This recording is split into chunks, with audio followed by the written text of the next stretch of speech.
This is why 2023 for LEGO Minecraft was almost perfect. Let's get started. So this year we've had two waves, one being on January 1st and the other being on August 1st. And both of these waves have been pretty good with some pretty nice sets.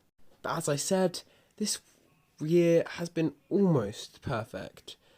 And we're going to be talking about why that is and why it just missed the mark of being perfect. Let's get started. So some of the best from the waves include the Pumpkin Farm, the Deep Dark Battle, the Iron Golem Fortress, and the Sword Outpost. Now all of these sets have some amazing detailing and some really cool minifigures, and these are almost perfect. A lot of them have one feature that just didn't go good enough and could have been a lot better, such as in the Deep Dark Battle, the Warden just felt a bit weird on the top. In the Pumpkin Farm, the Witch, it doesn't have the printing on top. And in the Iron Golem Fortress, it's basically a giant mob house that they could have done better with.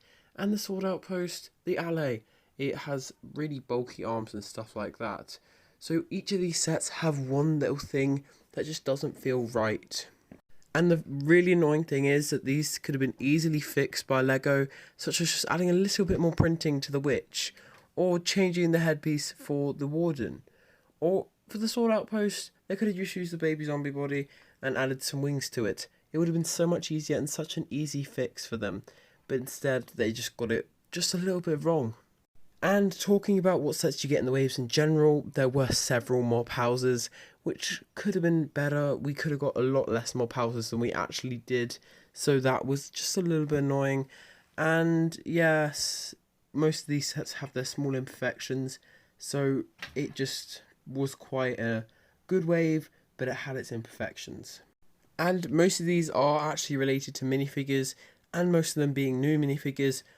Not the Witch, that was quite an old one, but the reason that it was because the Witch originally had better printing than the new one, which seems like we're just going back in time. But newer minifigures such as the Alley or the Warden had those problems, which made it just a little bit less than perfect. I think they did do well. They tried their best with these things.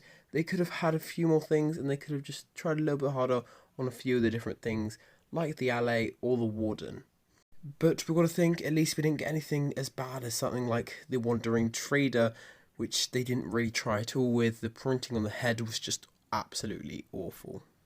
And talking about sets themselves, they do actually look pretty good. The Sword Outpost was pretty nice from the front, but the back was just a little bit bland. And the Iron Golem Fortress, although it looks cool, it is just another mob house. They could have made an actual fortress kind of thing. That would have been so much cooler. And then you also have the Pumpkin Farm. They made a giant pumpkin. Could have done more than that. Plus, not much of it is even farm. The farm gets cut off right in the middle of it. And it's small imperfections like these that just make it so this wave and year is almost perfect, but just didn't quite hit the mark. So that is why the LEGO Minecraft 2023 was almost perfect. I really hope you enjoyed this video. You can subscribe up there, there's another video down there. I really hope you enjoyed, and I'll see you all next time.